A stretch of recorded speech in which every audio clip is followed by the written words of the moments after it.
Bonjour à tous, vous êtes sur Maths Pro exercice corrigé. Dans cette vidéo, je vais corriger un exercice de statistique à deux variables dans lequel il faudra utiliser un ajustement pour interpoler ou extrapoler. Énoncé de l'exercice. On considère la série statistique à deux variables suivantes qui donne l'évolution du nombre d'abonnés à une chaîne YouTube. Donc sur la première ligne, vous avez les années. Sur la deuxième ligne, le rang de l'année XI, donc 2014 qui correspond au rang 4, 2016 au rang 6, etc. Et en dernière ligne, le nombre d'abonnés YI correspondant. Question numéro 1. Représentez graphiquement à l'aide d'une calculatrice ou d'un tableur le nuage de points de cette série statistique. Alors moi ici, je vais utiliser une calculatrice, c'est la Texas Instruments TI-83. Je vous mets en description des liens pour des tutoriels fouchés sur l'utilisation des calculatrices Casio, Numworks ou pour un tableur. Donc avec la calculatrice, dans un premier temps, il faut rentrer dans le menu Statistiques. Éditer, modifier, numéro 1. On rentre les valeurs XI dans la colonne L1 et les valeurs YI dans la colonne L2.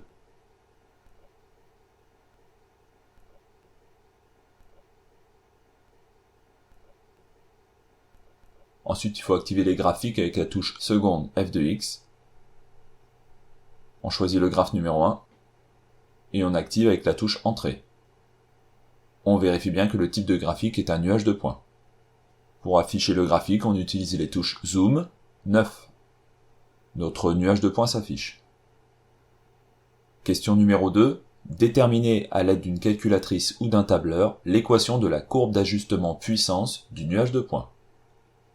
Donc toujours à la calculatrice, on rentre dans le menu Stats, onglet Calque, et puis on va chercher l'ajustement puissance. Et on obtient donc les coefficients a et b de l'équation y égale a fois x à la puissance b. On a également la valeur du coefficient de détermination r au carré qui vaut 1, ce qui veut dire que notre ajustement puissance est parfait. Donc l'équation que l'on obtient est y égale 50 fois x à la puissance 3. Question numéro 3. Par interpolation, déterminer l'année pour laquelle le nombre d'abonnés vaut 17 150.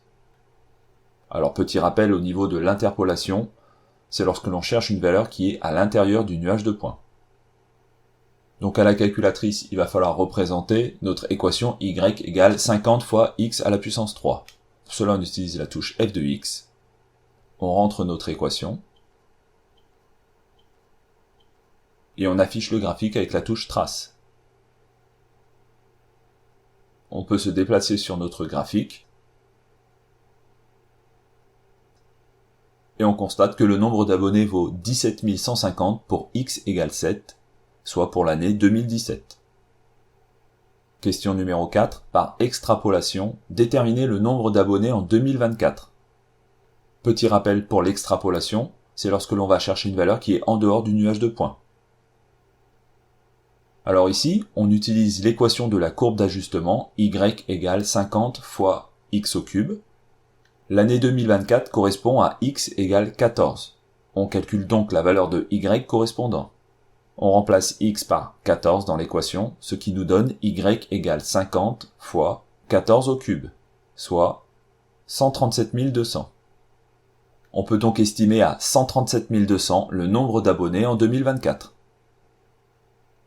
Cet exercice est terminé. Je vous invite à mettre un pouce bleu si cette vidéo vous a plu, à vous abonner également si vous le souhaitez. Je vous dis à bientôt pour une prochaine vidéo.